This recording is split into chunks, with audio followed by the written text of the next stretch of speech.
Hebrews. This is Prophets of Awakening. This is our Israelite Advanced Bible Study Night, 26th of September 2023. What I'll be dealing with is the Targums. I can go into that. I'm going to read out of Genesis, but it's the version of Targum from the Torah. Okay. You can go to our YouTube channel, Prophets of Awakening, check out our videos. There's a lot of information given, and the videos will connect dots for you and lead you to the truth of the Holy Scriptures. Okay, and if you like what you're hearing and receiving, I'm asking you to like, share, and subscribe to the channel. And for those that feel the need to support the channel, you can check out the Cash App out at the bottom of the screen. Okay, this is a non-Messianic channel. We deal with the TANAK and the Torah. TANAK being the Old Testament, the so-called Book of Remembrance, and the Torah, which is the first 5 books of the Old Testament that was given to Moses by the Lord of Hosts. Shalom and welcome to the channel, and welcome to our Israelite Advanced Bible Study. Okay, we're going to do our normal, which is a moment of silence, Psalms, current events, and then we'll do a little need to know information, and we'll open it up for some questions and comments, and then we'll go to the topic, which is we'll be dealing with the Targums, Genesis. Okay. Moment of silence is for the Lord of Hosts, and all that He's doing to bring about our prophesied deliverance in His last days. O Lord, righteousness and uprightness belongs unto Thee. Therefore, we come before Thee at this hour, seeking Thy face and looking for righteousness and uprightness, that we may walk before Thee, as Thy servants David, Solomon, and Samuel, and Hezekiah did, that we may walk before Thee in truth and in righteousness and in rightness of heart. For we desire to walk after Thee, O Lord, and keep Your commandments and Your testimony and Your statutes with all our heart and soul, to perform the words of this covenant that was written down by Your prophets. O Lord, allow Thy face to shine upon Thy people. Hear our plea, hear and do, O Lord, and hide not Thy face from us any longer, for we need You so very much at this hour. Peace be unto You. Okay. We'll read the song. Okay.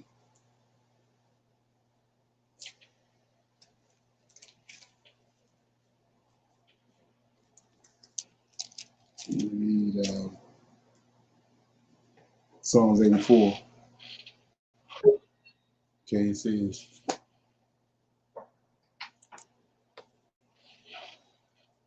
Psalms 84 says, how admirable are Thy tabernacle, O Lord of hosts. My soul longeth, yea, even fainted for Thy courts, O Thy Lord. My heart and my flesh crieth out for the living God. Yea, the sparrow hath found a house, and the swallow a nest for himself, where she may lay her young, even Thine altars, O Lord of hosts, my King and my God. Blessed are they that dwell in the house. They will be still praising Thee. Selah. Blessed is the man whose strength is in Thee, in whose heart are the ways of them, who's passing through the valley of Baca, make it as a well. The rain also filleth pools. They go from strength to strength. Every one of them in Zion appeared before God. O Lord God of hosts, hear my prayer. Give ear, O God of Jacob. Selah. Behold, O God, our shield and look upon the face of thine anointed. For a day in the court is better than 1,000. I had rather be a doorkeeper in the house of my God than to dwell in the tents of wickedness. For the Lord God is a sun and a shield. The Lord will give grace and glory. No good thing will he withheld from them that walk uprightly. O Lord of hosts, blessed is the man that trusteth in thee. Okay, so that was Psalms 84. Anybody have any comments on that?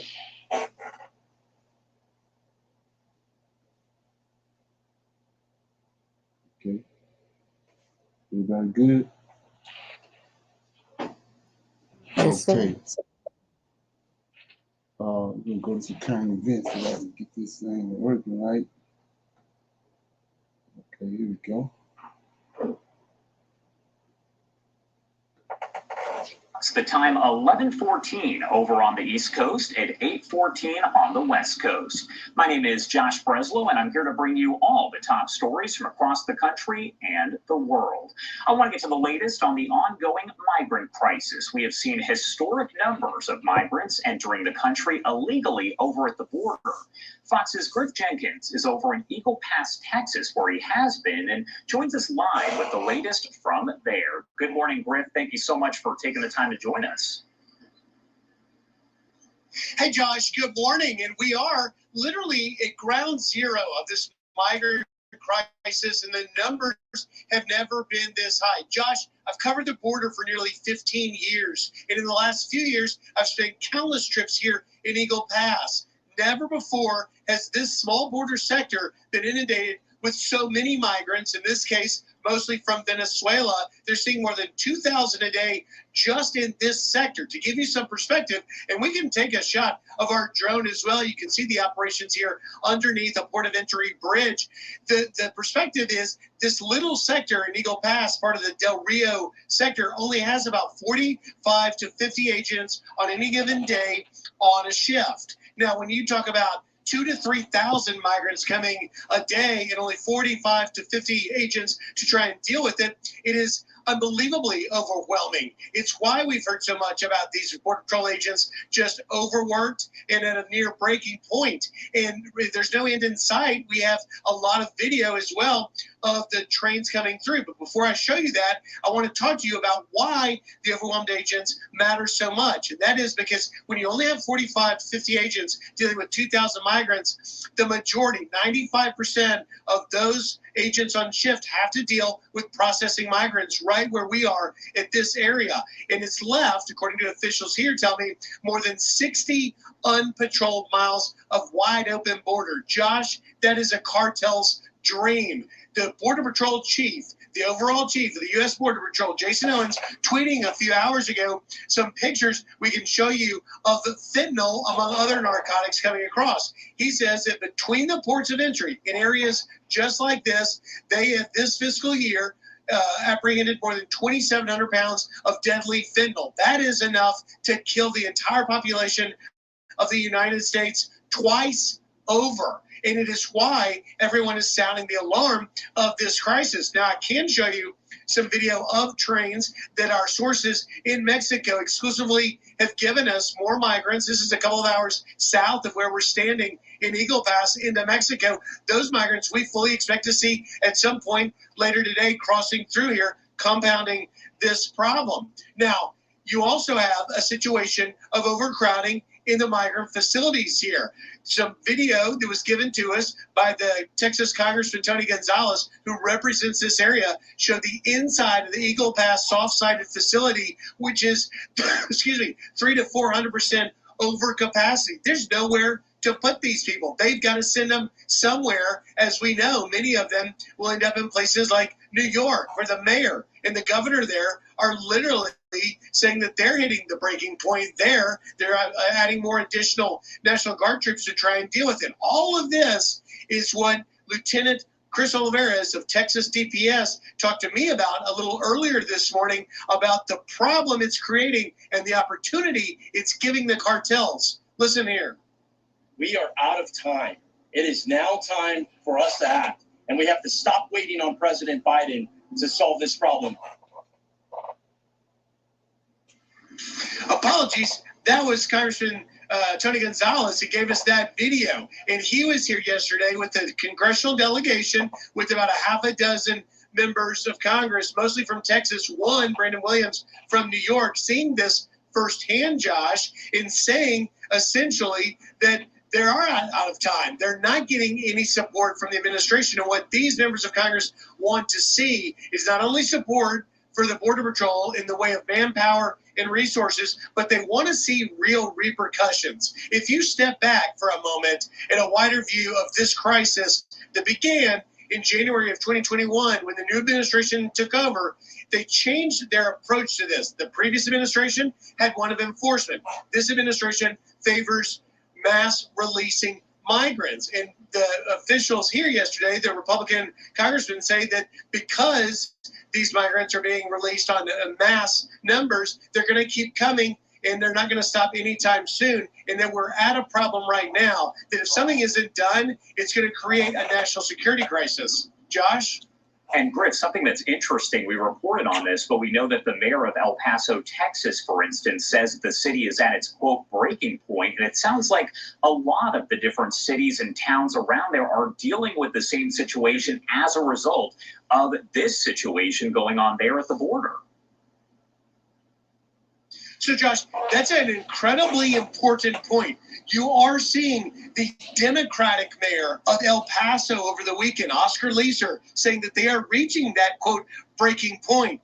The Democratic mayor here in El Paso, Rolando Salinas, also speaking out, saying he's getting no support from this administration. We interviewed the state Texas representative, a Democrat as well, named Eddie Morales here. He has, among all of the state representatives in Texas, he has the most miles of the border. He is calling on the administration to do more. He says that they haven't made it a priority. And by the way, standing right here yesterday afternoon, Eddie Morales, the Democrat, said, where is the border czar? Meaning Vice President Kamala Harris. But yet we see at those press conferences, daily press briefings at the White House, the administration really refusing to acknowledge the severity of the problem, let alone give some answers to the American people and the press in that room as to what the solutions are to try and stem the tide of migrants coming. It's just... Okay. Any comments on that?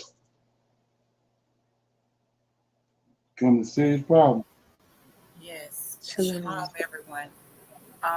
Eagle Pass is where they have one of the processing facilities. And so I was reading an article on that where the mayor was saying, like, over the next few days, he is expecting over 11,000 immigrants that they are coming, across the border, like coming through like their parks, their golf course or whatever, instead of going to the port of entry. So Right. he had signed a law saying that if you're caught doing that, you will be arrested, that they're trying to get them to go more through the port of entry than coming in other ways into Eagle Pass. But they have also said that how the crime has, just skyrocketed there with home break-ins and, businesses being broken into. So it's not good. Oh yeah, it's all over. It's all over. Chicago, New York. It's like like the guy said, it's an invasion. And Democrats, Biden ain't doing nothing. Nobody doing nothing. It's like it's some kind of plan they got that everybody else don't know nothing about. Yeah. Yes, sir. And he was saying even though like they have sent like troops there, the troops are not there to help them with the increase in crime rates and things like that. It's basically just to help them process them at the processing facility, to keep order there. But everywhere else, he was saying something like he only had 50 something police officers because their population is like only 28,000 there. Right. Okay. Shalom. Did he say there were more Lithuanians coming through? Brazilians. Brazilians? Yeah, they come from Brazil. It's the bulk of the people coming out of Brazil. Okay, and they Yeah, talked about so much drugs coming through. It sounds like a setup Vietnam. because they're bringing all of those drugs through there, through the cartel, seemingly, probably, and I'm not sure of this, but the way they're getting these drugs in is through these immigrants and not going through the path, border paths, just coming through other entries to get the drugs in. Right, yeah, exactly. They already know they're gonna confiscate some, but they're gonna get a lot more through there than what they confiscate. Yes. So this is just like the guy said, it's a holiday for the cartel, all these people flooding through there. So yeah. It's something. Yes, sir. Burkina Faso and Mali all have one thing in common, and it isn't just about the coups that recently took place in these nations. They are all critical about France, and they want to put an end to the French agenda in Africa. This is the reason why the aftermath of these coups has been marked by the various military leaders unequivocally demanding that all the French troops leave from their respective countries. France's response to this has been simply dismissive regarding Mali and Burkina Faso. However, in Niger's case, it's a different story. France has treated this issue with utmost seriousness, firmly rejecting any possibility of withdrawal. So the question you might be asking is why France seemingly doesn't mind pulling out of Mali and Burkina Faso, and on the other hand, its feet are still firmly planted in Niger. Why? Well, in this video, we are going to be discovering exactly why France is refusing to even consider leaving and why they might truly never leave. But first, please take a second to like and subscribe so more people can see this. Niger is the world's 7th largest producer of uranium and one of France's primary uranium suppliers. This contribution is significant since it accounts for more than 20% of the uranium required by France to fuel its enormous network of 56 nuclear reactors spread across 18 power plants. The new Kimiko Winter Wonderland Advent Calendar.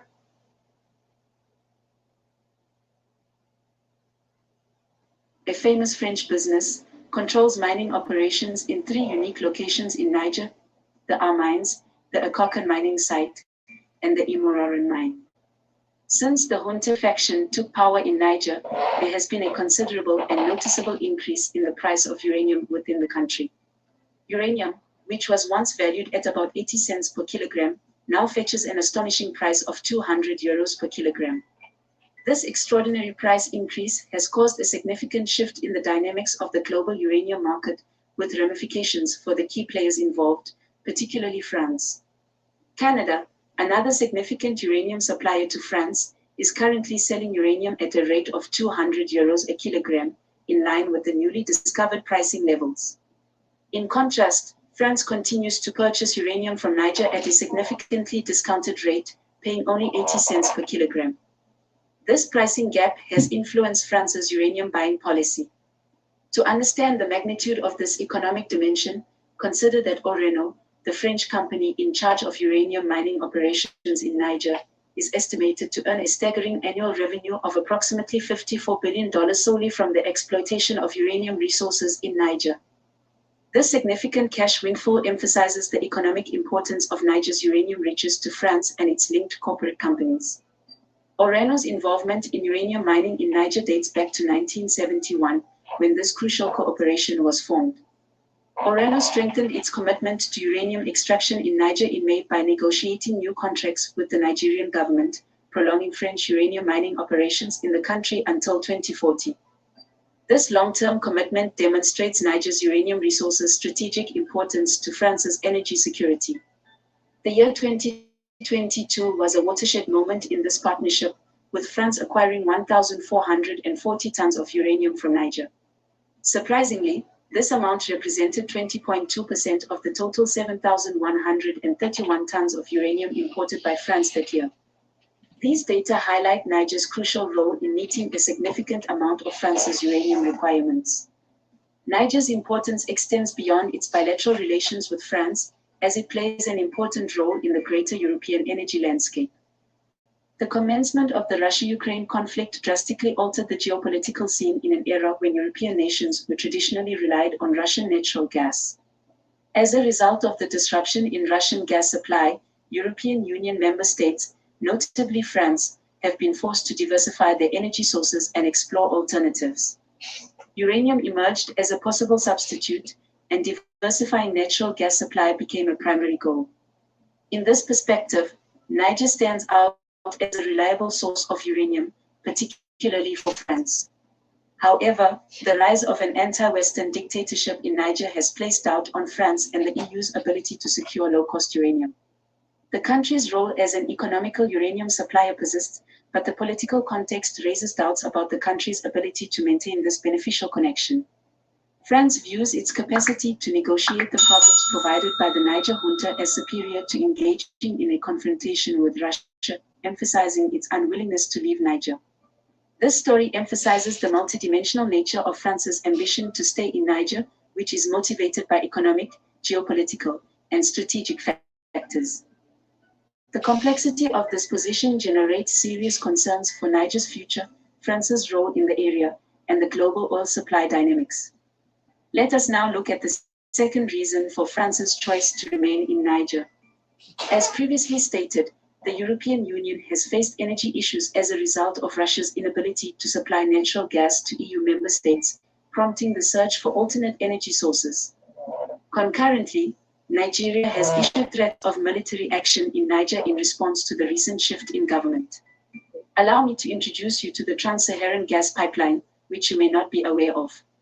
The Trans-Saharan gas pipeline is a large-scale project that envisions a pipeline running through Niger's territory. The proposed pipeline's route would begin in Nigeria's Wari region and extend northward, passing via Niger on its way to Hassi R'Mel in Algeria. The estimated course of the pipeline can be seen on the map given. This massive pipeline is anticipated to be 4,128 kilometers long in total, with around 841 kilometers crossing through Niger. It is worth noting that the Trans-Saharan gas pipeline concept was first proposed in the 1970s. However, the energy ministers of Algeria, Niger, and Nigeria did not resurrect this project until June 2022. The restart of this project was partly spurred by the European Union's increasing energy demands, as other energy sources, such as Russian natural gas, grew increasingly questionable. This huge project is expected to cost around $13 billion. The Trans-Saharan gas pipeline, once operational, is projected to ease the annual transfer of 30 billion cubic meters of natural gas to Europe. However, Niger's continued political turmoil poses a huge threat to one of Nigeria's most ambitious infrastructure projects. It also provides as a vital entry point for Nigeria into the European gas market. Nigeria, Africa's largest oil producer, has lately switched its emphasis to promote natural gas in the 2020s. This strategic shift, however, presents substantial obstacles in light of the July military coup in Niger. In response to the coup, ECOWAS, a regional coalition led by Nigeria, took a firm stance, threatening military involvement. Simultaneously, Nigeria is dealing with local infrastructure challenges, most notably the blocked AKK pipeline, which has put question on the sustainability of a big project intended to connect Africa's considerable gas reserves with European nations seeking alternatives to Russian energy supply.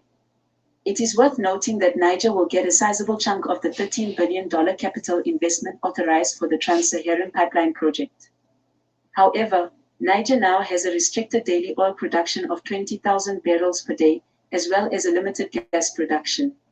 Despite these obstacles, Niger is about to inaugurate the Chinese-built Niger-Benin oil pipeline, which has a capacity of 110,000 barrels per day. This highlights the complexities and concerns facing the enormous Trans-Saharan pipeline project, which is taking place amid changing regional dynamics and infrastructure issues. Okay. Any comments on that?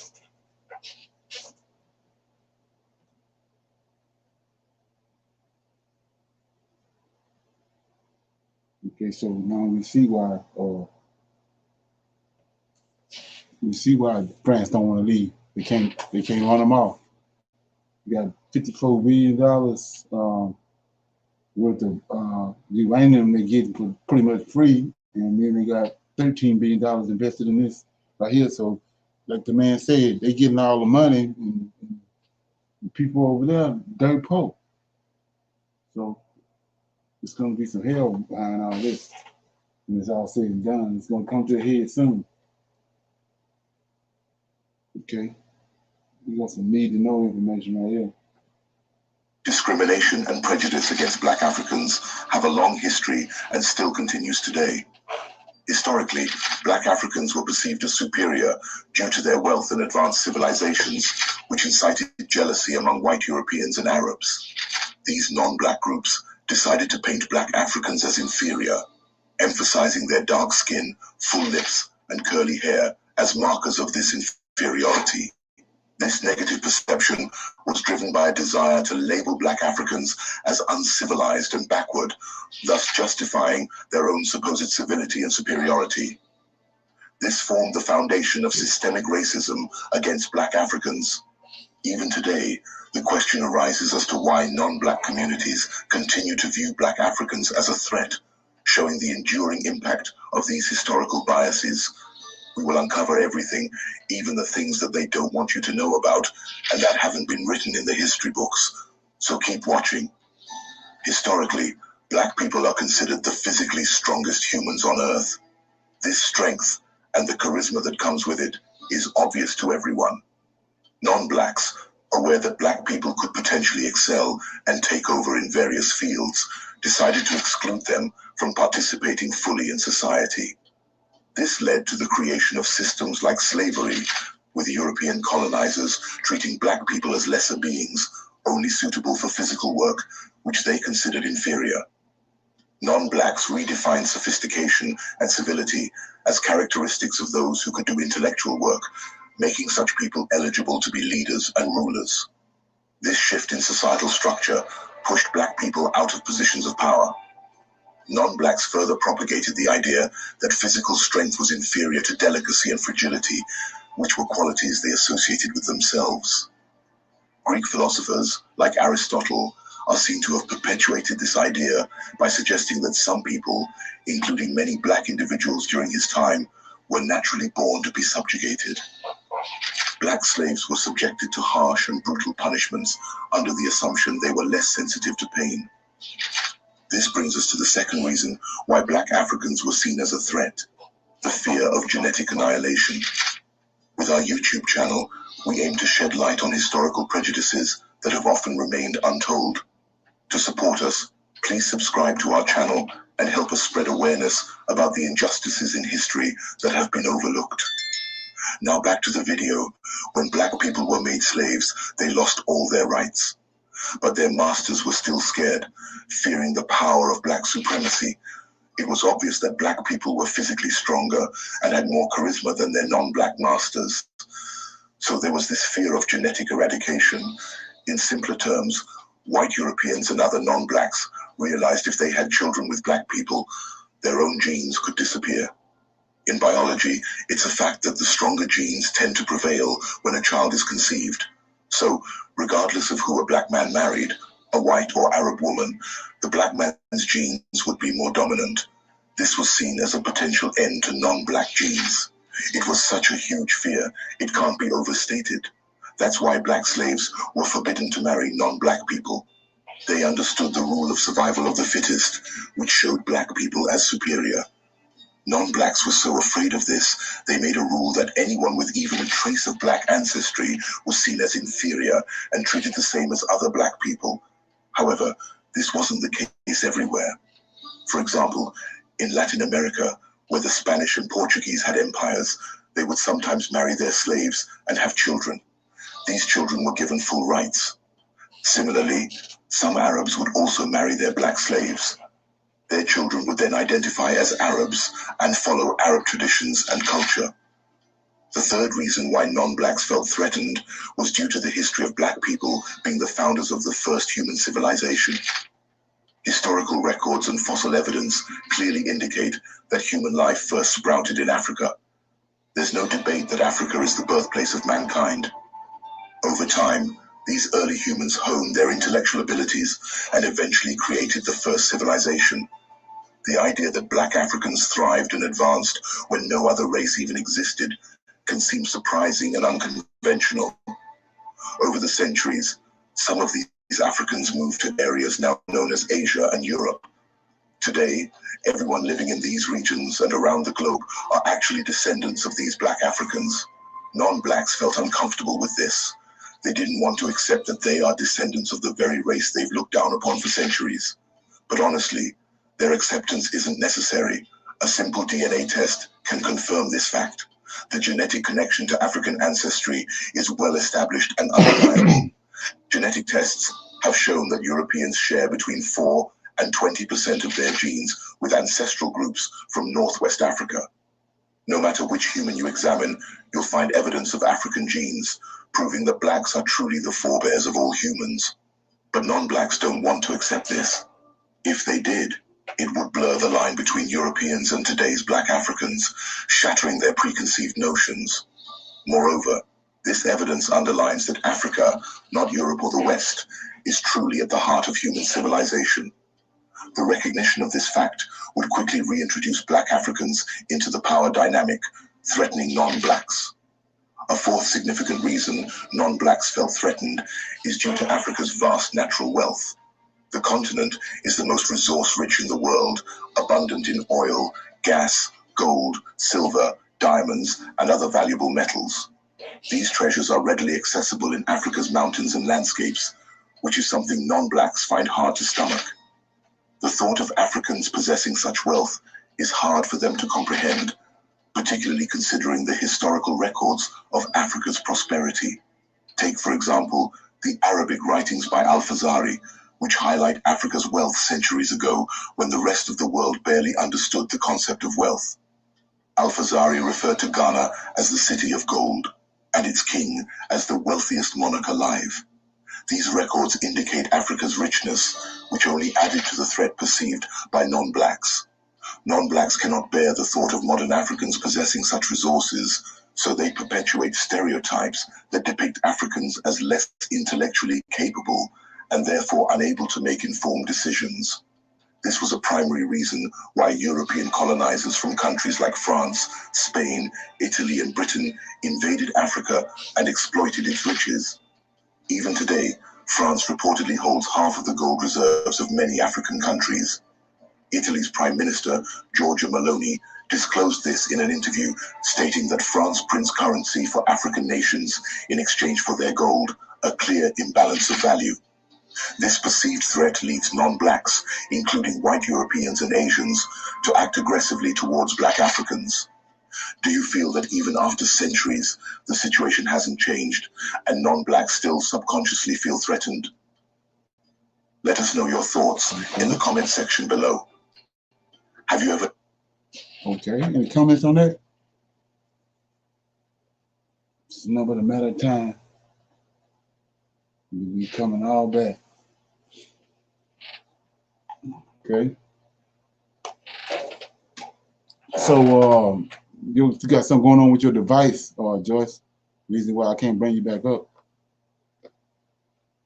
Okay. Yeah. So with that being said, I was gonna open it up for some Q&A. Anybody have any questions or comments they want? Something they want to share or information they want to get some information on something? Something they want to talk about?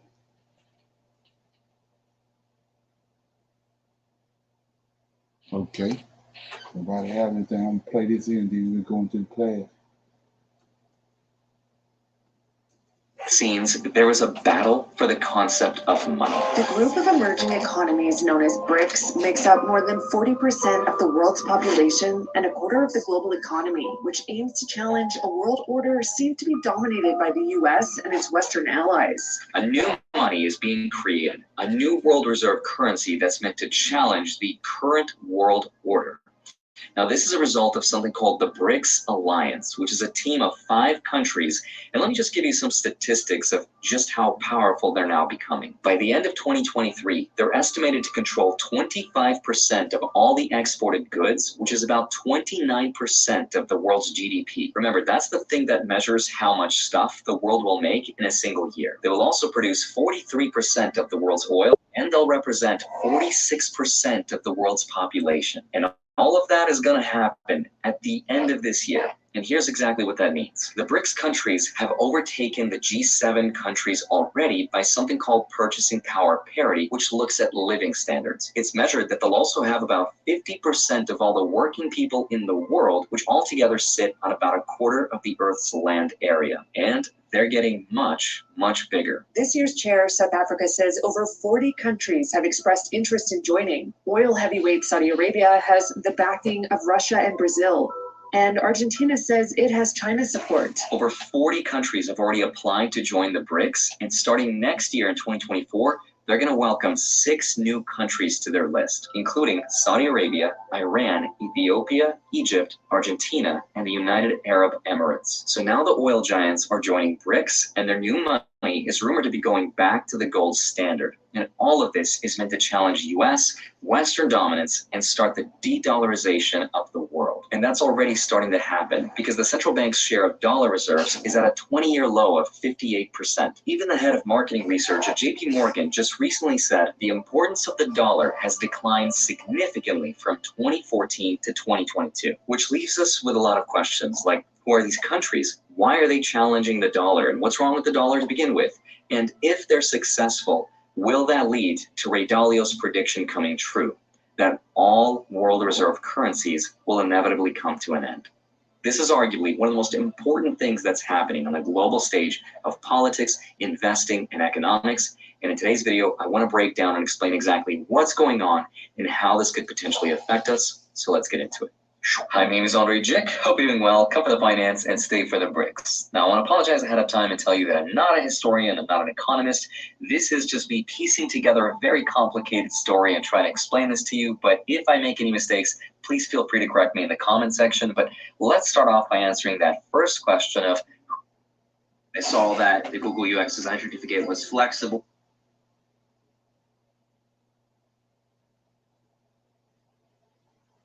Countries are. Jim O'Neill was an economist at the Goldman Sachs. He made an observation about the developing world. He pointed out how high the growth rates were in Brazil, Russia, India, and China. Now, at that moment in history, those countries were called the rising stars because their economies were growing really, really fast. But they didn't actually come together until, fast forward 8 years later, 2009, the global recession.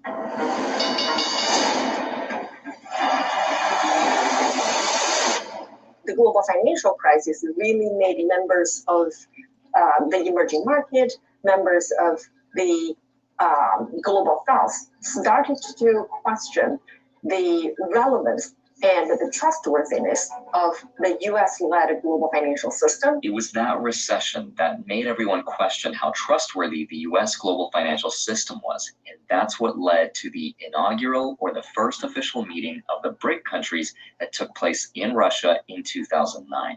And then 1 year later, South Africa joined the team, and that's where you get BRICS that you hear about today. Brazil, Russia, India, China, and South Africa. But they're also growing really fast. Next year, they're expected to more than double in size because they're adding 6 new countries to their team. So the second question is, why are they doing this and why are they challenging the dollar if the dollar is doing really well? In fact, if you look at the Dixie index, you can see the dollar is getting stronger and it's going up. So why are they challenging it? The answer is insanely complicated, but you clicked on this video, so here it goes. So the current world order, as we know it to be today, in other words, why the world is the way that it is, was hugely created after World War II, where it pretty much stayed the same up until this moment in history where it's now changing. Now, back in 1944, there was the creation of something called the Bretton Woods Agreement. That's when 44 countries got together and they signed an agreement that put the US dollar as the world's reserve currency. The reason the US was picked for that, by the way, is because it was pretty much the only standing superpower left at that point, so it was the default choice. Now, a year later, in 1945, President Franklin Roosevelt set up a secret wartime meeting that would pretty much change the course of human history forever. Now, very little records were actually kept from that meeting, but Roosevelt promised the king of Saudi Arabia protection in exchange for the U.S. to have the exclusive right to develop oil from Saudi Arabia. Now, the petrodollar gave the U.S. 3 huge advantages or superpowers. Number 1, stability for trade, because every country needs a common money that they all trust. Number 2, it made the U.S. a superpower of investing. Assets like treasury bonds, real estate, and stocks, which is why, if you look at data over the last 80 years, people made a ton of money investing into the U.S. as compared to any other country's assets in the world.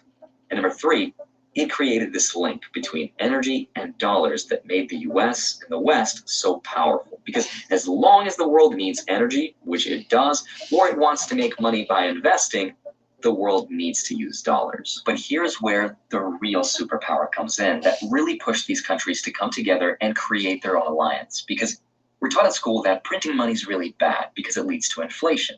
But that's less true if you're a world reserve currency and if you can do it right. Picture this, you're a country that's in a lot of debt and you need to pay for bridges, roads, education, and retirement. But if you try to print more money to solve all that, you'll just make the problem worse because the price of stuff will go way up, the middle class will get upset with you, and you'll get voted out of power, or even worse. But if you're the world's reserve currency and the world needs your money, then your country gets a special little button that when you press it, you can export your dollars and inflation goes away. But that also means if that country is irresponsible with how much they print, or if there's a recession, it could affect the entire world. That's partially why when you look at the world today, inflation just hit a peak in places like the UK, Italy, and Germany. Some inflation rates around the world have reached multiple digits, while US inflation is trending lower. The theory is that if the US uses its printer to spend money here at home to fix things, that people who don't understand the concept of inflation, which is the majority of people, would create a spending problem. Because you can't just give money to one kid without giving it to the other.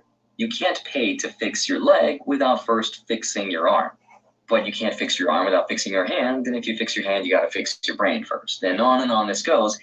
Before you know it, you get inflation, higher food and gas, higher rent prices, and that translates to the middle class feeling all that pain. Which is bad for who? It's bad for the politicians and bad for those in power. So the theory is this is exactly why the US prioritizes spending money to fix other countries' problems first, because it creates stronger foreign policy, creates allies, which helps with global interest, it helps lower inflation, and hopefully it does some good around the world too. But a lot of it has to do with creating the need and the use of dollars. The point is this though. Those 3 superpowers given to the US, stability for trade, an investment powerhouse, and the ability to trade money for energy has given the US a lot of power and a lot of say over what other countries can and cannot do. And that's why some of them have bonded together to create their own alliance and their own version of money. Now here's a question. If you're a country, where do you go to borrow money from? Now, sure, you could print your own money, but we already know what that leads to. Inflation, higher prices, you get replaced, not a good idea.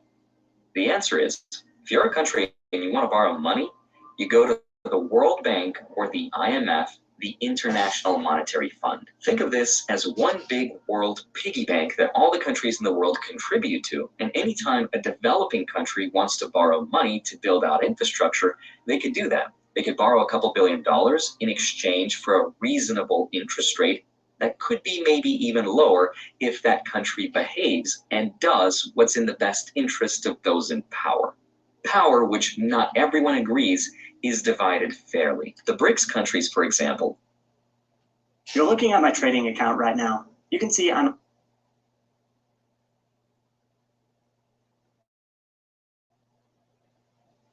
14 to 15% of the voting power. And according to that same International Monetary Fund, the world's piggy bank, something called the foreign exchange reserves, Most of that money is held in dollars. 58% of it, in fact, is held by the central banks. So if you're a country with a wallet that keeps a majority of its money in US dollars, you could be in trouble. And that's why the world was recently reminded of how much power they could wield by freezing foreign exchange reserves and limiting the ability to trade. But what we also learned is that it's not very effective against a country that can make its own food and energy and can use other forms of currency to trade. But still, what if you're not a superpower and you can't make your own stuff as a country? Where do you borrow money from without owing any favors? The answer is you create your own bank, which is exactly what the BRICS solution was. They created something called the NDB, or New Development Bank, which is their equivalent to the IMF. One reason for joining the BRICS is gaining access to the bloc's New Development Bank. Since its founding in 2014, the bank has approved more than $30 billion in loans for development and infrastructure projects. Access to funding from this bank, which seem to be having more favorable terms than a traditional development bank like the World Bank or the IMF, is definitely something that's attractive to a lot of countries. Except there's still a problem, because a lot of NDB's money is still held in US dollars to this day. That's also why these countries are combining to create potentially their own currency that's backed by gold to lessen their need and dependence of using dollars. Now, question number 3. If these countries are successful in creating another form of money, how will this affect the US? The answer, in theory, is that it would hurt the US over a long period of time. It would hurt both investors and the middle class. For investors, for example, if people lose confidence in the dollar and dollars are not as needed as they are, then investors would pull their money out of the US, which would create less of a need and a want to buy things like US stocks and US real estate. That's how it would hurt investors. But it would also hurt the middle class, because if there's less need for dollars, the next time the US prints money to solve its problems, which it does all the time, if it can't give out those dollars to other countries because they don't need them, that means more dollars here in the US, which also means higher prices like we've seen so far. In fact, we're already starting to see the effects of this on the price of oil, which is contributing to higher inflation in the US. De-dollarization is inevitable, and it's been happening for the last few decades now, but no one knows for sure how long it's going to take. All we know is that based on today's data, it should take a long time, perhaps not even in our lifetime, because not even the BRICS countries know what they should be doing and how they should be doing it. In the 2000s, BRICS was an outcome of optimism and hope, but today it seems to lack purpose. Yes, the BRICS leaders still meet every year, but the bloc needs to do more. Now, critics of the BRICS say that because they all want different things and they can't agree to anything, they're not as powerful as they once were. For example, China, Russia, and South Africa want to expand. They want to invite more countries to join their team. But India and Brazil don't. They want to maintain positive relationships with the US, and they only want to use the BRICS as a way to negotiate better terms, but they don't want to cut the US out completely. It seems that they are concerned about the group leaning too autocratic, so they want to have very specific requirements for admission to make sure that there is a balance amongst the members and that it doesn't become sort of the autocratic G7. Now, support. Okay. Anybody have any comments on that?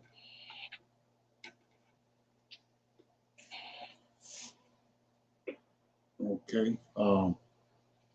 Yeah, just trying to keep everybody up abreast on what's going on.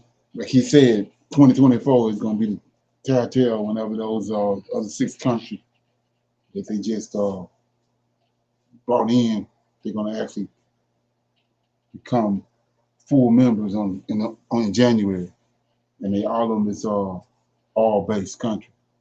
So we'll see what's really going on then. Okay. Nobody have any comments, and then I'm gonna start reading out of this Targum. Anybody know what the Targums are? Have they ever heard of the Targum?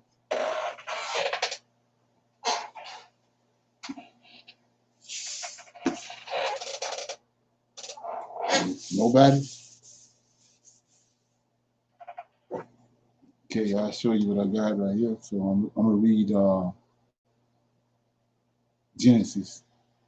You'll see that there's more information, a lot more dots can be connected by reading this or purchasing this. So here we go. Let me get it. Yeah. So you got the book right here. It's the Targums Americana. Is what I'm reading out of. I'm gonna read Genesis. What I have right here is Torah. It's the first 5 books. They call it Targums. So we start reading. Okay.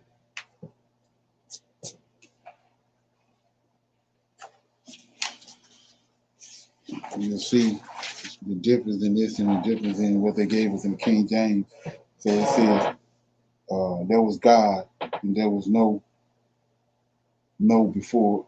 Okay, there was God and there was no before God, and there was no other God. And God created a beginning, an existence of void and a emptiness. And within this, he created spirituality and matter. And the matter had no specific form because it existed in a chaotic state. And throughout its death, it was dark and only God, in the form of a spiritual wind, moved within the matter. God fashioned the words, and with these words, let there be light. And he willed the light into being, and light came into existence within matter. God was content with the light he had created, and he gathered the light, and he gathered the darkness to create a separation between light and the darkness. God fashioned words, and with these words, he called to the light and named it day. Then he fashioned words, and with these words, he called to the darkness and named it night. The evening and the morning were thus established as one day. So this right here, like I said, is make more plain. You got people trying to separate uh, the day and the night from each other, saying that light is day, and darkness is something else. But we see right here, it says, the evening and the morning were thus established as one day. So 12 hours of darkness, 12 hours of light is one day. So when you come to the Sabbath day, you got a dark part of the Sabbath day, and you got a light part of the Sabbath day. It ain't just the daylight, it's the Sabbath. You got the darkness when the sun go down on Friday till the sun go down on Saturday evening. That's a day.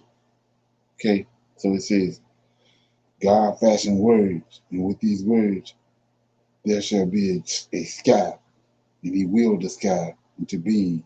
He formed the sky within matter. He had created, then established a firmament, separated from the matter that would become the earth. God named the sky heaven, and the evening passed, and the morning came, and so the second day was complete. God fashioned words, and with these words, the matter which is under heaven shall be gathered into one place, and dry land shall be seen. It appears he willed it. He named the dry land earth, and he named the gathered water seas. God was content with what he had gathered together. God fashioned words, and with these words, the earth shall send forth vegetation. It happened as he had willed it. Plant life of every kind, seed-bearing plants, fruit trees producing their particular fruit. The seeds came out of the earth, each according to how God had willed it. God was content with the vegetation from the earth that he had willed. And the evening passed, and the morning came, and so a third day was completed. God fashioned words, and with these words there shall be lights as stars in the heavenly expanse of the sky. It happened as he willed it. These lights he made as divisions between the day and the night. And by his words he established these lights as signs to fix distance and positions on the earth, and as markers of time, of festivals, or the cycles of the days and the years. God fashioned words, and with these words they shall be lights emanating from the heavenly expanse of the sky to shine upon the earth. Lights for illumination and for the growth of life. It happened as he had willed it. God does establish two large lights in the heavenly expanse of the sky, the larger to illuminate the day, and the smaller to illuminate the night together with the stars. God placed them in the heavenly expanse of the sky to shine on the earth, to illuminate the day and the night, and to create a separation of light from darkness. God was content with the lights that he had willed. And evening passed, and the morning came, and so a fourth day was completed. God fashioned words, and with these words, let swimming creatures fill the waters, let flying creatures fill the skies. It happened as he willed it. God created huge swimming creatures, the ordinary swimming creatures, the creatures that fly, and the creatures that move upon the land. God was content with these creatures that he had willed. God blessed his creation with his blessing, produced offspring, and increased your species. Swimming creatures fill the waters of the sea with your species. Flying creatures with your species fill the land upon which you rest from your flying. And the evening passed, and the morning came, and so a fifth day was completed. God fashioned words, and with these words upon the earth there shall be various species of creatures, livestock, and other land animals, crawling creatures. It happened as he willed it. Of these various species of his creation, livestock and other land animals and crawling creatures, God was content with these land creatures that he had willed. God fashioned words, and with these words, he announced to the host of the heavenly creatures, angels, which he had created, let us make a representative on the earth of ourselves in a form and with abilities to be worthy of us, to emanate us as if in our likeness. They shall have superiority over the fish of the sea, the birds of the sky, the livestock animals, every creature that moves upon the earth, and over everything of the earth. This is the way God created man, as if in the likeness of God did God create man. With the nature of male and female did he create man. God blessed man, his creation, with these words: be fruitful and fill the land and control it according to your needs. Veil over the fish of the sea and the birds of the sky and every living creature that moves upon the land. God fashioned words, and as if speaking, said to the man he had created, I have given to you as food every vegetation that produces seed, every fruit tree whose fruit produces seed, and in every creature which move upon the earth, and every bird that flies in the sky, all these having living spirits. I have given to them as food, all growing green vegetation on the earth. And so it happened as he willed it. God was even more content with the creation that he had willed. And the evening passed, and a morning came, and so the sixth day was completed. The creation of all universe, heaven and earth, and all their components were completed. Now it was in the seventh day, with all his work of the creation being completed, as God, as he was resting, ended all his task of creation. God then blessed this day and declared it to be a holy day. It was a special day to God, for on this day he directed all the creation he had made to continue to function according to the nature he had placed within them. These are the recorded events of the day in which God completed the heavens and the earth. All form of wild vegetation did not exist except on the earth, for God had not yet created rain to fall upon the earth to cause vegetation to sprout, and God had not yet created man to work the ground, which would improve the growth of vegetation. Then a mist was caused to come up from the earth, and it watered the entire surface of the ground. Now, from the dust of the earth, God formed the figure of a man, but it had no life until God breathed into the man's body. Check this out.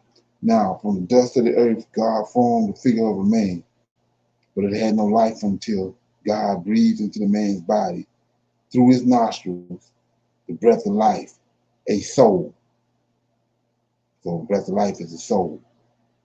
This was more than an animal soul, different from that which brings life to all living creatures. To the east, God planted a garden in which he placed the man he had formed. God caused to grow out of the ground every tree that is pleasant to look upon and good to eat. And in the middle of the garden, he placed the tree of life and the tree of knowledge of good and evil. A river flowed from the east to water the garden, and from there it divided and became 4 large rivers. Before the great flood, which changed the face of the earth, the name of the first river was called Pishon, and it flowed around the land called Havilah, where much good gold is easily found. Also found there are other precious minerals and stones. The name of the second river was called Gihon, which flowed around the land called Cush. The third river was called Tigris, which flowed to the east of Syria, which is known as Iraq. The fourth river was called Euphrates. God took the man he had made, placed him in the Garden of Eden to work it and to protect it. God gave the man a commandment, saying, "Ye may take as food to eat from every tree in the garden, except the tree of the knowledge of good and evil. For in the day that you eat from that tree, it will be the day of your death." And God said to himself, "It is not good for man to be alone. I will make a helper fit for him." And God formed from the ground uh, every wild animal and every bird of the sky. He now brought to the man these living creatures to see what he would name each of them. Whatever the man would call each living creature, that would be its name from time on. The man named each of the animals that were fit as livestock, each of the birds of the sky, and every other creature God had created. But the man did not find among all these living creatures a helper fit for him. And God caused the man to fall into a deep sleep. He took a portion from the side of the man, one part of the man's nature, being clothed the flesh, which then appeared as it had been. God fashioned the woman from the flesh he had taken from the side of the man, and he brought her to the man. The man said, "At last, this creation has come from my flesh and bones. She shall be called woman because she was taken from man. It is therefore meant to be that a man shall leave his father and mother and be united with a woman as his wife, and they shall become as one creation." It was during this time that both the man and the woman were naked. Check it out, the wording. It was during this time that both the man and the woman were naked in front of each other, but there was no embarrassment between them. Of all the wild beasts that God had created, none was as cunning as the serpent. The serpent asked the woman, "Even if God had warned you, why should you not eat from all the trees of the garden?" And the woman then answered the serpent, "We may eat of the fruit trees of the garden, but of the fruit that is in the midst of the garden, God said, do not eat from it, nor even touch it, for you will then die." The serpent answered the woman, "No, it is not certain that you will die, for God knows that on the day that you eat from it, your eyes will be open, and you will be like God in His spiritual creation, knowing what is good and what is evil. So let's look at that right there. The serpent answered the woman, "No, it is not certain you will die. For God knows that on the day that you eat from it, your eyes will be open. Then here we go. And you will be like God and his spiritual creation. That's the angels. Right? Knowing what is good and what is evil. Right? So we see this ain't no fruit, this ain't no trees. And I want to shine a light on that right quick. The way that this worded, you can see that, I mean, we see in Christianity that the tree of life, right? But that's not the tree that they eat off of. They're dealing with the tree of knowledge of good and evil. They ain't dealing with the tree of life. So, like I said, there ain't no apple. So anyway, the tree was tempting to her sight, and the woman sensed that the tree was good for food, and that eating from it would lead her to a greater understanding. See that? A greater understanding. So she took his fruit, ate it, gave it also to her husband, and he ate it. Now, new thoughts suddenly became clear to them, and they now understood that they were naked. See that? Naked. Go from looking at each other, they naked, and then looking at each other, not even knowing they're naked, to eating a fruit, and now you know you're naked. Now, there ain't no fruit. Okay? So it says, ate it and gave it also to her husband, and he ate it. New thoughts. Yeah, new thoughts suddenly became clear to them, and they now understood that they were naked. So they sewed fig leaves together and made themselves coverings. Now a breeze aroused through the garden, and they heard within the breeze the voice of God. And the man and the woman moved in among the trees and sought to hide from God. God called out to the man and said, "Where are you? What are you trying to accomplish?" "I heard your voice in the garden," replied the man, "and I was afraid of you because I was naked. So I hid myself." Then God asked, "Who told you that you were naked?" And again God asked, "Did you eat from the tree that I commanded you not to eat?" And the woman then replied to God, "The woman that you gave me, she is the one. She gave me the fruit, and then I ate it." God said to the woman, "What have you done?" The man replied, "The serpent confused me." The woman replied, "The serpent confused me. He deceived me, and I ate the fruit." Then God said to the serpent, "Because you did this, out of all livestock and all the wild beasts I have created, you will be uniquely cursed. On your belly you will move about, and dust you will eat all the days of your life. And I will place within you and the woman, and between your offspring and her offspring, a revulsion toward each other. Now that you will be so close to the ground, the man will attack you at your head, and you will attack the man at his heel." So the woman, God said, "Your life will have much suffering, and you will have pregnancies which will not be easy, for it will be the suffering that you will bring forth children. Your husband will be the center of your life, and he will be ruler within your household." And to the man he said, "You listened to the words of your wife spoke to you, and you then ate from the tree about which I warned you. Well then, I now curse the ground because of you. Your food will come directly or indirectly from the ground, and it will not come easy. As you work the ground, growing green vegetation for food, you will be constantly fighting thorns and thistles to gather its yield. By the sweat of your brow will you prepare your food until your time to return to the earth. As you came forth the earth, as you came from the earth, so shall you return to the earth. For you are merely dust, and to dust you shall return." The man called his wife by the name Eve, because she was the mother of all life.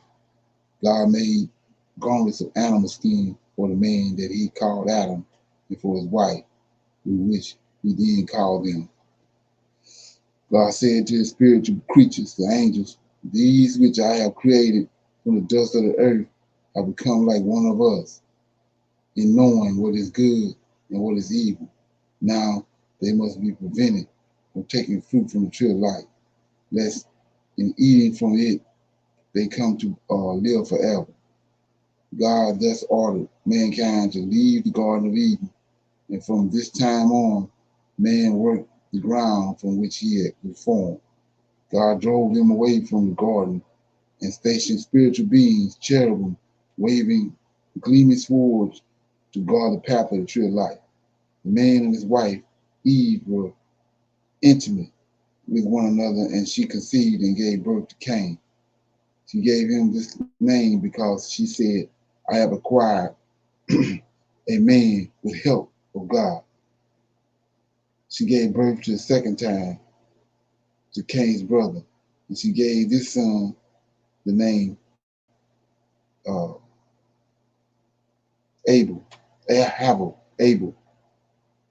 because Abel and Havel became a shepherd, while Cain tilled the soil.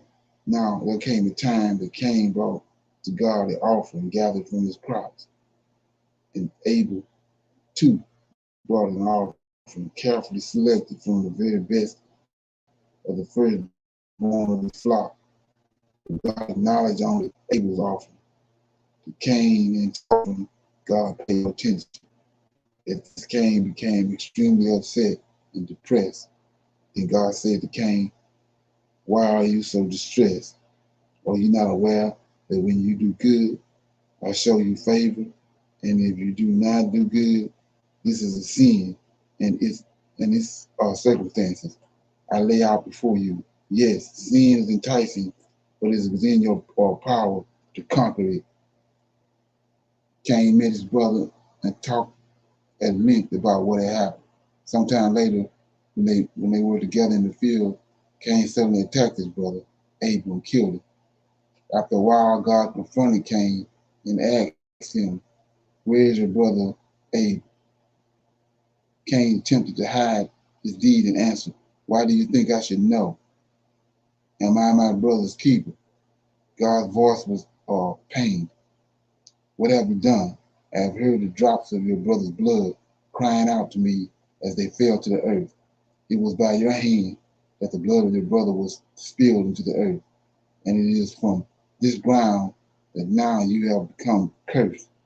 No longer will the earth yield its bounty to you as easily as before. You will be a wanderer, friendless in the world. Cain then said to God, this punishment of my sin is too much for me to bear. You are now making me a wanderer. You will no longer make your presence known to me. I will be a stranger in the world, and whoever finds me will kill me. Well then, said God to him, to anyone who would avenge Abel's murder by taking Cain's life, he is now warned that revenge will be taken against him 7 times more strongly. Then God placed a mark upon Cain, so that all who saw the mark would know of this warning and hold themselves back.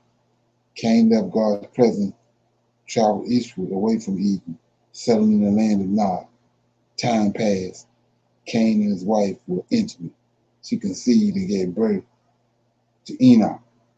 Cain, having had the bounty of the earth taken from him, built himself a city. He named the city using the name of his son, Enoch. In time, Enoch produced generations. Irid was his son. Mahalalel was the son of Irid, and Methuselah was the son of Mahalalel. Lamech was the son of Methuselah. Lamech married 2 women. His first wife was named Ada. Second wife was named Zillah. Ada gave birth to Jabal, and from Jabal came the people who were breeders and herders and lived in tents. And from his brother Jobal came the people who were musicians, such as those who played harps and flutes. And Zillah also bore a son, Tubal-Cain. Tubal-Cain had a sister named Naamah. From Tubal-Cain came the people who, check it out, from Tubal-Cain came the people who made copper and iron instruments. Lamech said to his wives, Ada and Zillah, who had feared that he would murder in his time the same as had done to his ancestor Cain. Hear me, listen carefully to what I have to say. Although I have killed a man, Cain, and also the lad, Tubal-Cain, these were truly accidents. Yet, if this is how severely Cain's act of killing was eventually avenged, so much more severely shall my act of killing be avenged. Okay?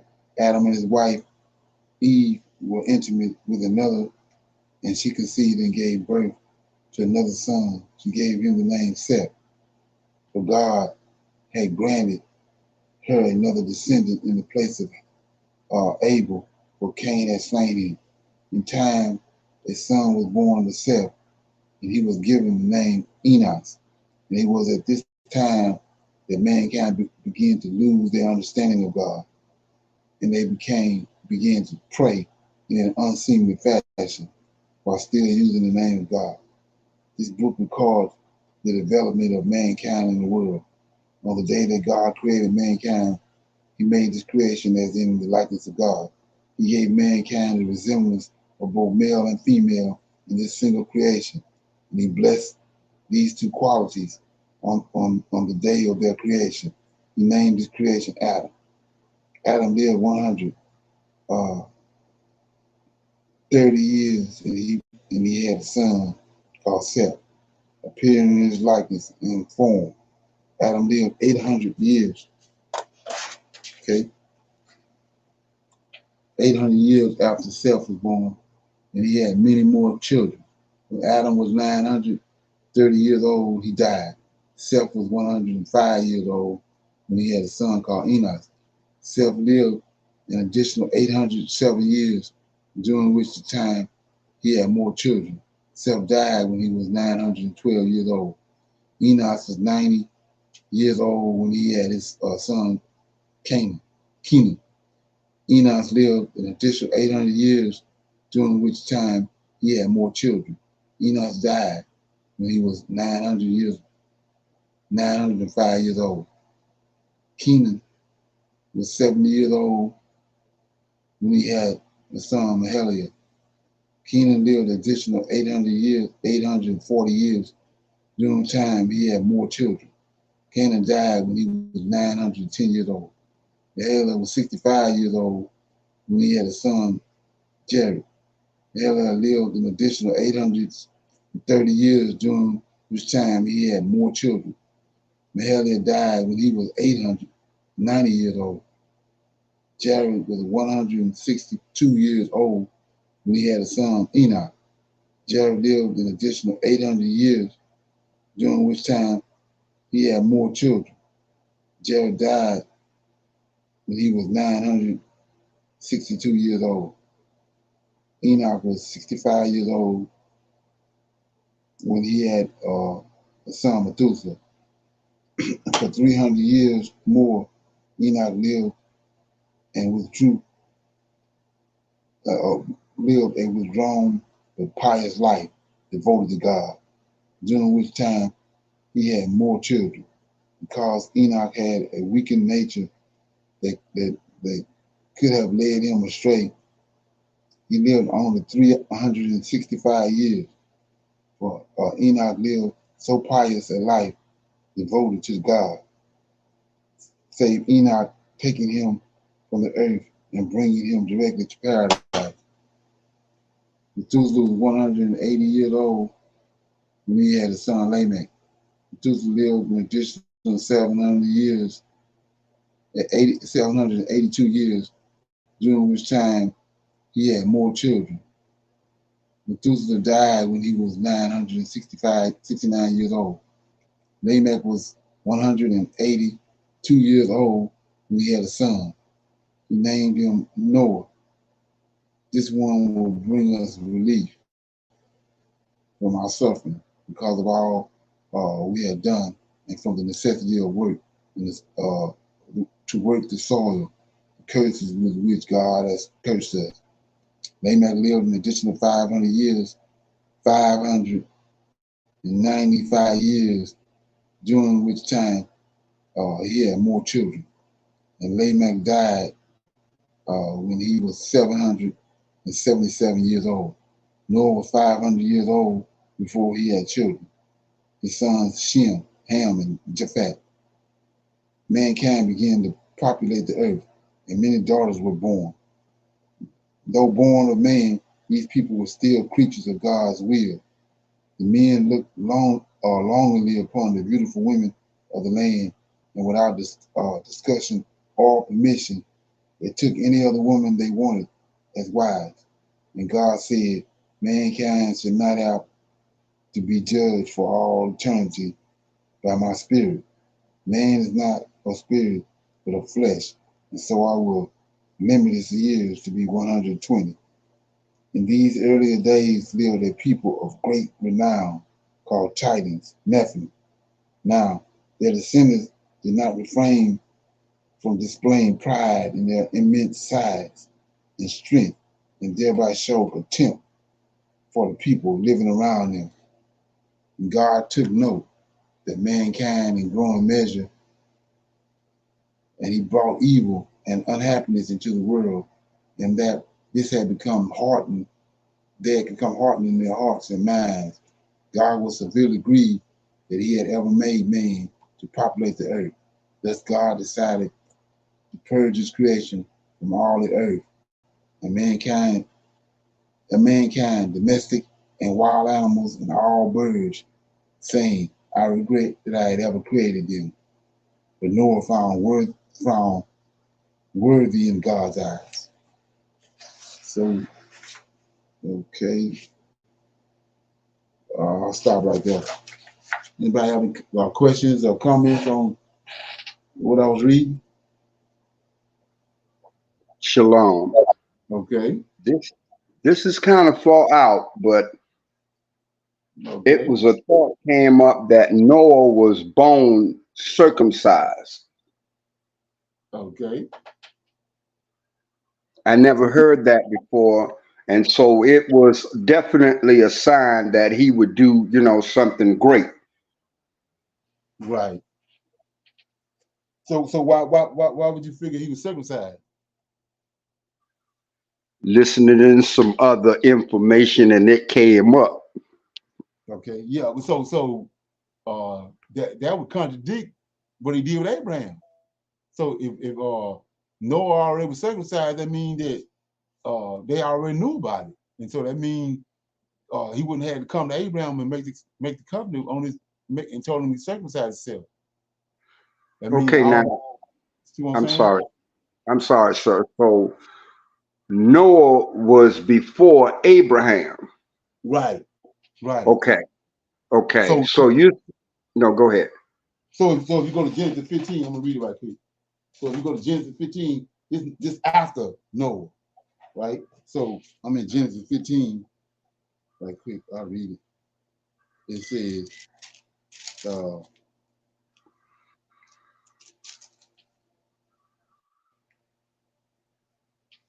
let's see what it says.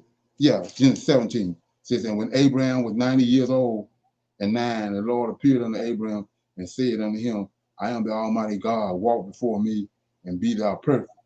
So remember, he walked with Noah too. So I will make my covenant between me and thee, and I will multiply thee exceedingly. And Abraham fell on his face. God talked with him, and as for me, behold, my covenant is with thee, and thou shalt be a father of many nations. Neither shall thy name anymore be called Abraham, but thy name shall be, called Abram, but thy name shall be called Abraham. For a father of many nations have I made thee, and I will make thee exceedingly fruitful, and I will make nations of thee, and kings shall come out of thee. And I will establish my covenant between me and thee, and thy seed after thee in their generation for an everlasting covenant, to be a God unto thee and thy seed forever. And I will give thee and thy seed after thee the land wherein thou art a stranger, and all the land of Canaan for an everlasting possession, and I will be their God. And God said unto Abraham, thou shalt keep my covenant. Therefore, thou and thy seed after thee in their generation. This is my covenant, which ye shall keep between me and you and thy seed after thee. Every man child among you shall be circumcised. So this when circumcision was introduced right here. Okay, so you're saying prior to this, there was no requirement of No, circumcision because that covenant only came with Abraham. came Abraham, he introduced it to mankind. Well, with Adam's seed. Okay, I'm Yeah. jumping again. This Ben, I can't pronounce his name, the Prime Minister of Israel. Okay. Now you are not whatever. He was in there before, and every time he got in there, he created more problems, taking the West Bank and causing problems with the Philistines. I mean the Palestine. Palestinian. Palestine. Okay, thank you. And now he's back in there, but this time it looked like he is trying to do something with over diminishing the Congress powers and like giving him more power. And they've been really protesting over there. Right. Okay. Another thought was that it's a black group now. They were in Georgia. They've been doing a lot of marching in different cities, and it's the NCAF. I don't know if I got that right, but it's a lot of, they doing a lot of practicing shooting and things like that. It's a big organization. They said it's made up of doctors and lawyers. I hate to throw all this out without having, the facts, but that Oh, is no, going on. good. It's all good. Right. Is that, And then, that's the same group that they sent their leader to jail, the guy, Grandmaster Flash, or whatever. okay. Well, okay. I think it's the same group. And they Okay. are really recruiting. They're going from state to state and they are getting a bunch of black recruits. Also, I Okay. thought that the majority of the people that they're letting in was Venezuelans versus uh, the Brazilians. I You talking think it about was over half, sir. the immigrants? Right, it was over 500,000 that they just permitted to stay in the United States from Venezuela. Right. Yeah, they did. They just Right, gave them work visas and everything. right. But this guy over there in Israel, he is somebody to be watched because every time he was in there before and they voted him out, but every time he is in there, he is creating problems over in the West Bank. But this Right. time, his main focus seemed to be to give him or whoever's in that group he's in more power than the Congress, and the people are really been protesting on that. Right. Yeah, he's the person they're using. Those are when you understand that you got the Zionists right over in Israel. That's the Illuminati bankers. They're the ones with all the money. The Rothschilds. They're using him to push. Like I said, their objective is to rule the world from Jerusalem for 1,000 years. That's what Hitler wanted to do. These same people that's behind him was behind Hitler, and their plan got foiled the first time because Hitler got beside himself. But now they supposedly back on track. But they want to rule the world from Jerusalem for 1,000 years, and so they want to. But they want to rule it. If you look in the scriptures, I think it's in when he called Abraham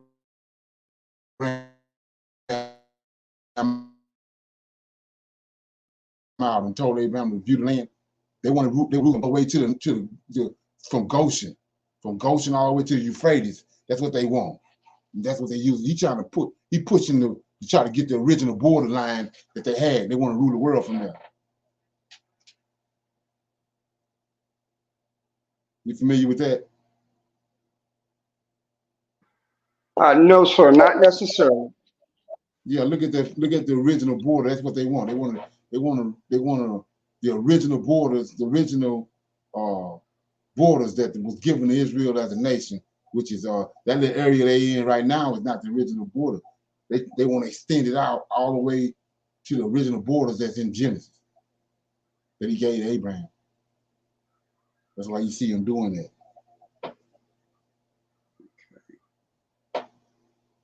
Okay. And they run the United States. The United States don't run them. Those people was, if you go back to America's very beginnings, Boston, Massachusetts, and all that area up there, those are Jews, Edomites that came here. Those 13 colonies. And when George Washington got in the pickle with his army, that's where he went. He went to them, and they gave him the money and the supplies he needed to refresh his army. That's why he got all those Jewish symbols all over the American dollar. But Okay, well, I know, they came in first. okay, because I know the French was a part of a lot of that. Okay. Right. Those like I said, when you understand what happened in 143 BC, that's when we was kicked out, not in 70 AD. When we was kicked out in 143 BC, those people came in and they was the ones living there until 70 AD. Then they was kicked out. They was sent to Spain. So you notice everything that's happening in the world originated from Spain because that's where they was at. They didn't want to send the 3 ships. The Nina, the Pinta, and the Santa Maria, they sent it out to the New World, looking for land because they got these curses on them from Ezekiel 35. Most High, just like we got the curses in Deuteronomy 28, they got the curses in Ezekiel 35 where the Most High pursuing them. And so they trying to find a place to live to get away from that. So they sent those 3 ships out to Nina, Pinta, and Santa Maria with Columbus. And came to this new world. Supposedly a new world, but it wasn't a new world. The Egyptians had been dealing with this place. But that's what you're looking at. That's them behind the scenes pushing the ticket on what their agenda is. Because they want to rule the world from Jerusalem for 1,000 years. They're not the real people. Yes, sir. And so what it is this program, The Story of Us, and they had this special on about figures of the Bible. So that's where that came up about Noah was born out of the circumcised. But, it was kind of like strange to me when I heard of it, so they still out here putting out some information that is not true. Right. And so also in there, they're saying he was albino. You heard that part? Noah? Yeah, Noah was albino. No, I didn't pick that up. They went through with Samson, and they went through the figures of the Bible, and I was saying, ooh, so they still putting out disinformation. Right. Oh yeah, exactly. Especially now because we're waking up. Right. Right. Yeah. Thank you, sir. Thank you. Okay. Yeah. Anybody else? Shalom. It was just recently said, although we all have talked about it, the Euphrates River, excuse me, is getting completely dried up. And we know when all of these rivers dry up, because those are the things that divided the continents, that these giants will start coming back. Okay. I just recently heard that they were this was in the the world weather news, and they were saying it like it was, they didn't relate it to anything with the Bible, just that all of this global warming stuff they keep talking about. They don't never want to equate it to a prophecy, but they keep talking about how the rivers are drying up. Right, right. Yeah, the Mississippi drying up. We got parts of the Yes, sir. Mississippi. Everything drying up, but it was already. Lord of hosts already spoke that he was going to dry everything up. Those are signs right there that we at the end. Yes, sir. Right. And then, like I was saying, I just read when it said that, you know, those four rivers that they talk about during the time of Adam, they wasn't the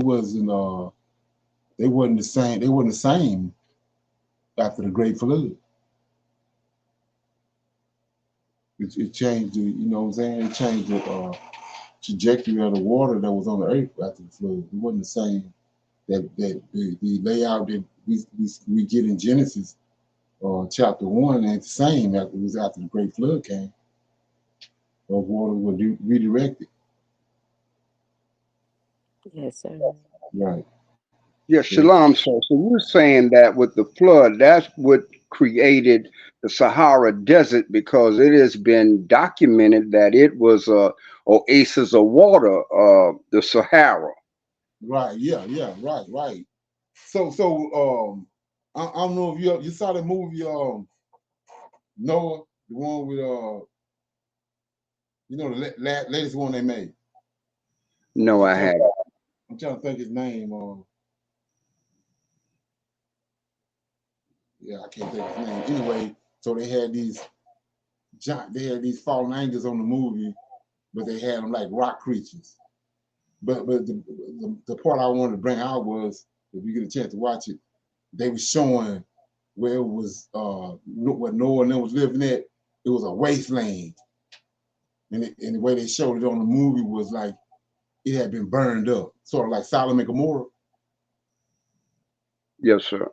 So it was like a judgment had taken place at that place, and it kind of it didn't really dawn on me. I just remember that in the movie, and I was like, what is that was all about? So if you just look at the Sahara Desert, like I said, we were just reading, he said everything he made, he caused the land to come up out of the water, and it gave forth vegetation. Wasn't no place like the Sahara Desert there with all that sand. So it was a judgment took place there. You know what I'm saying? Yes, sir. It's something the Most High done, and you can see that desert from outer space. That's how profound it is. So it's a judgment took place there. Okay, and there was, something came up about the Atlantis and all of that, and they're saying that was over in the African region, the city of Atlantis. Right, right. Yeah, I think that it was Atlantis is tied to what happened with the Sahara. Okay. Because they found what you got out those historians from back in the day that had wrote down where Atlantis was located at, and it's up there where the Sahara is, in the far left corner of the Sahara. It's a place there, and you don't really talk about it, but it's a place up there based on the description that those historians gave. That place looked just like it. Okay. Yeah. You probably just go to YouTube and type in Atlantis found. Okay. Yeah, you'll come across. You should come across. Shalom. That was Russell Crowe that played Noah in the movie Russell Noah. Crowe. Russell Crowe was the actor. Yeah. Yeah, there was two things on that movie that stuck out to me was that they showed three things. They showed that wasteland, and I was like, what was this all about? And then you know how with the right hand, everybody, all those men would pass their anointing on to their son. They use their right hand. They lay their right hand on the head. But on the movie, they had the skin of a snake.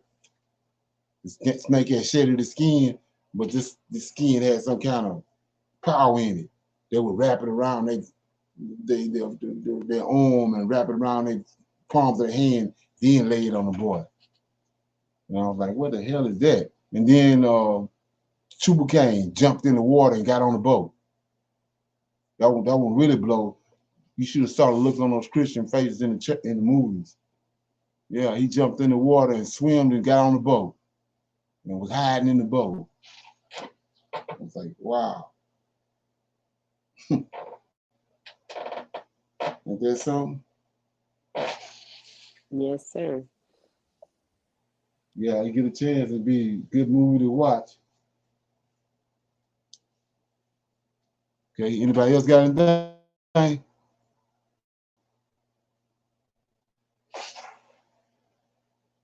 Okay. So I'll see everybody tomorrow for our reading through tonight. I say shalom. Shalom. Shalom, shalom. Good class. They're going with the plan B. Shalom. Shalom.